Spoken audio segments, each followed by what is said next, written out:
Nagpaalang araw mga kap, muli po yung lingkod, General Orion. Lady Orion. So part 2 tayo mga kap. So nandito nga pala tayo mga kap sa Sitio Karugang,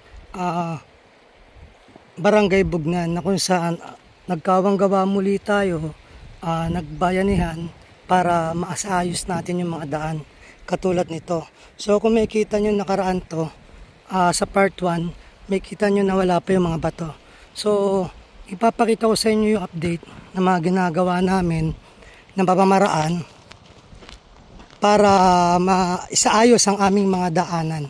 So alam namin, hindi namin kaya tapusin ng isang araw to, pero kung pagtutulong-tulungan, may sasayos namin pare-parehas to. So ang ginagawa nila, kumukuha sila ng bato doon sa ilog, tapos iniipon namin dito, tsaka ngayon inaangat dito. So ang tawag sa pamamaraan namin is relay. Ayan nga pala yung kasama uli natin, si Rodel, si Jomari, si Tok, at si JM, at si Kalabaw. Ay, naliligo lang pala siya. So ayan mga kap, so ipunin namin to. Pupuntahan na natin dun yung ibang natapos namin. So tuloy nyo lang yan mga pogi. Yun, so ito na ipon namin. Yung chinalas ko mga kap, kaya nakapaa tayo.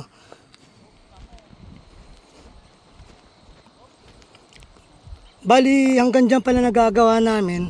Meron pa dito lagpas sa kubo na papunta dun sa area na yon.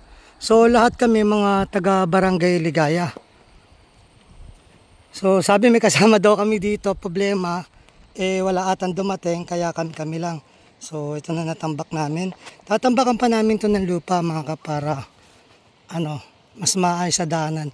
Hindi lang sila yung mga kasama natin, may mga kasama pa tayo doon na kung saan sila din naman naghahakot ng mga bato at saka ng mga lupa. So ito pa ang kailangan namin mapuno. So yun, bali ang gumagana kanina doon, 2 hand tractor. Bali nilagyan lang muna namin yung talagang malalalim yung butas mga kap, para kahit papano ay madaanan ng dito ng mga sasakyan.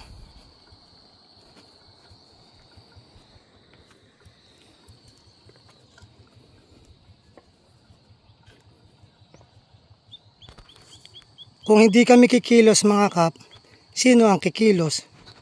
Kung hindi kami gagawa, sinong gagawa? Kung hindi ako magsasalita, sinong magsasalita? Sabi nga, obligasyon ng mga pinuno na magsilbi sa ating mga mamamayan. Pero wag kakalimutan ng mga mamamayan na obligasyon natin mga mamamayan na tumayo at palitan ng mga pinuno na hindi nagsisilbi sa ating mga mamamayan. So matagal ng problema to. Sabi nga, kung di kami kikilos, walang kikilos. Kaya pinagtulong-tulungan na namin tong masiayos. So pakita ko lang yung ibang mga kasama natin na naghahakot. Yun.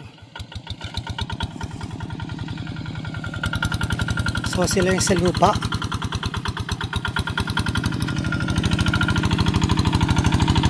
Oh.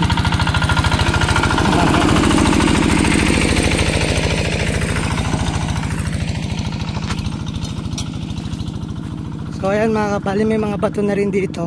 Tinambakan na nila ng lupa ngayon.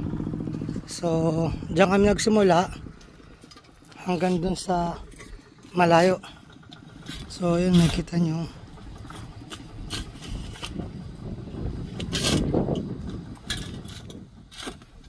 Bale, ito yung part 2. Kahit pa paano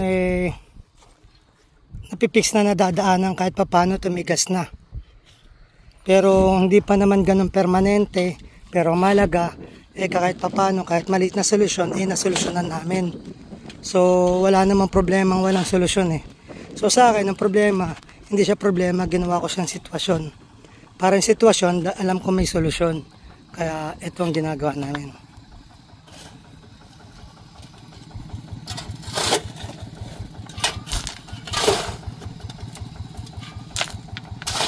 Okay.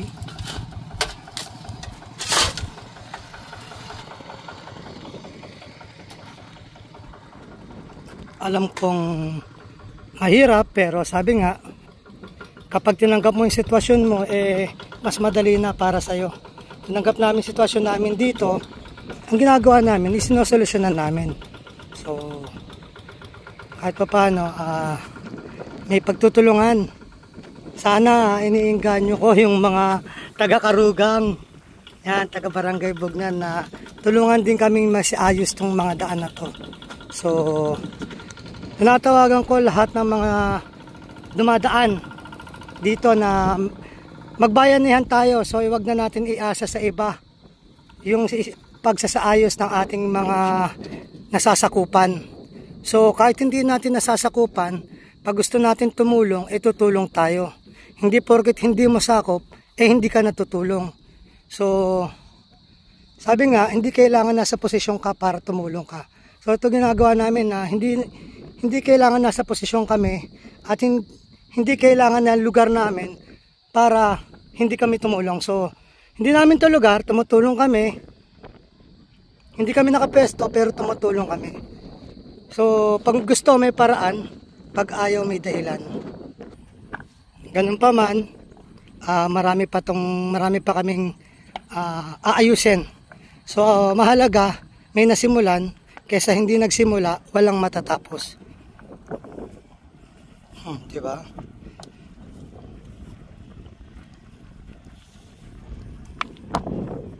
So, yun. Pakita ko lang sa inyo kung hanggang saan.